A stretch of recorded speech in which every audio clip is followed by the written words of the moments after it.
अस्सलाम वालेकुम दोस्तों। FL स्टूडियो शिकारपुर तरफ़ां सभिनी दोस्तनि खे भलीकार। किंग ऑफ सिंध मुमताज़ मौलाई ऐं सिंध जी कोयल फ़ाइज़ा अली खे त हर दोस्त सुञाणे।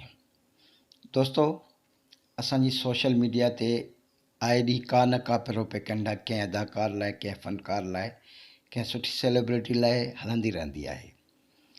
दोस्तों, मां उन्हनि दोस्तनि भाइरनि खे गुज़ारिश कंदुसि त महिरबानी करे तनक़ीद करण खां पहिरियां ऐं इहा ग़लति प्रोपेगेंडा करण खां पहिरियां थोरो इहो सोचो त हीअ केतिरियूं महिनतूं करे, केतिरियूं काविशूं करे इन मंज़िल ते पहुचंदा आहिनि। बजाए तव्हां उन्हनि जी तारीफ़ करण जे, बजाए उन्हनि खे साराहण जे, तव्हां उन्हनि लाइ को न को नओं स्कैंडल तयारु कंदा आहियो। दोस्तो, पहिरियां उन्हनि खे ॾिसो त हू छा आहिनि, छा था कनि, उन खां पोइ ॾिसी वाइसी पोइ प्रोपेगेंडा कयो।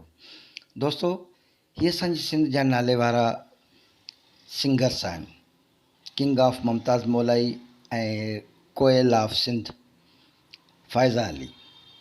दोस्तो, जी हा, त मां तव्हांखे ऐलान बि ज़रूरु ॿुधाईंदुसि, छो त तव्हांखे उनजो बेहदि इंतज़ारु हूंदो।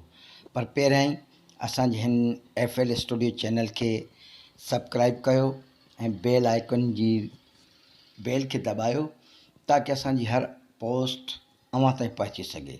जी दोस्तो, त हींअर अव्हांखे असां उहो ऐलान ॿुधायूं था। दोस्तो, मुमताज़ मौलाई पंहिंजे ऐलान में इहो चयो आहे त दोस्तो, असांखे रब पाक इज़त ॾिनी आहे ऐं मौला जा लख करम आहिनि।